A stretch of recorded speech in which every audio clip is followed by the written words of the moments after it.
Hello everybody, welcome to TikTok's Everyday Philosophies, where we present philosophical ideas in easy to digest way and relevant to our everyday life. In this video, we are going to introduce normative ethics, specifically the major types of normative ethical theories. Moral dilemmas are difficult situations that demand our best possible decision. What must we do means what is the most possible ethical decision. Normative theories offer standards for our actions or decisions to be considered ethical. Let's take, for example, Mary, the frontliner. Mary is a doctor and is a frontliner in fighting COVID-19. She has 3 children, namely Martin, who is 9 years old, Kate, 7 years old, and Paul, who is 3 years old. She is also a single mother for 3 years now after her marriage did not turn out well. Mary, however, is having a difficulty performing her job. After more than a year, COVID-19 cases continue to hit record high numbers and more medical professionals are getting sick each day and worse, die. The hospital where she serves caters to a high number of COVID-19 patients. While she knows that this is a call of duty, she also fears for her life and health. Being a single mother, she also needs to ensure that her children are safe. Dr. Mary is therefore considering if she should resign and just focus on her private practice. Anyways, she knows she already served well in this time of pandemic. When she approached the head hospital, she was informed that 4 of their doctors just got admitted for being COVID positive. Her service is therefore much more needed. However, this of course heightens her anxiety. So, what should Dr. Mary do? Should Dr. Mary resign or not? In situations like this, normative ethical theories provide conditions and measures on how can we assure that our actions are good or bad. Here are the major ethical theories: virtue ethics, utilitarianism, and deontology.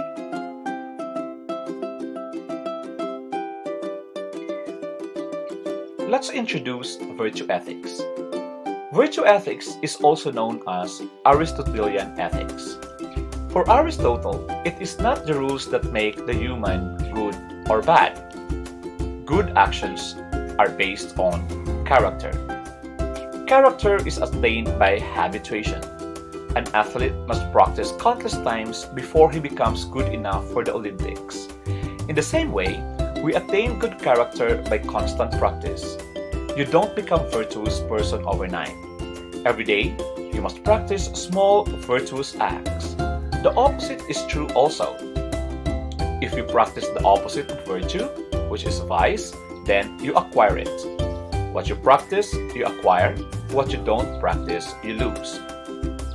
Another main concept in this ethical theory is the notion that virtue stands in the middle of excess and deficiency. Courage, for example, is between the excess called rashness and deficiency called cowardice. Let's take a quick look at the case of Dr. Mary. If you are going to follow virtue ethics, you can ask the following question: what virtues should Dr. Mary have in the given situation? What are Dr. Mary's motives? And lastly, we can also ask, are there ways that can be explored so that Dr. Mary's fears of being infected and her children to be well taken care of can be both addressed? Utilitarianism will tackle the issue in a very different manner. This tradition is made famous by Jeremy Bentham and John Stuart Mill, who are both modern philosophers. Their works touch on ethics, political philosophy, and economics. Utilitarianism is a consequentialist ethics. As such, the goodness or wrongness of an act depends on the consequences that an action produces. It also argues that happiness or pleasure determines the moral worth of an action. If an action produces happiness, then it is good. If an action produces pain, then it is wrong. Generally, the major principle of utilitarianism is actions that promote greater happiness and lessens pain are moral.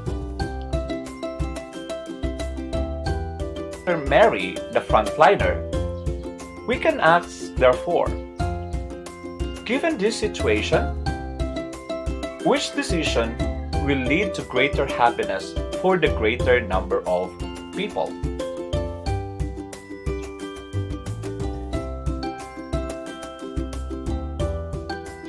Last is deontology. Deontology is an ethical theory whose basis for the moral quality of an action are norms.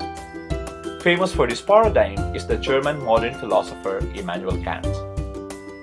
Contrary to utilitarianism, deontology argues that consequences do not make an action right or wrong. Lying, for example, can bring a person happiness and can even save thousands of lives, but the end does not justify the means. Actions are right or wrong if they follow norms. But what are norms? Our succeeding discussions will further elaborate on this.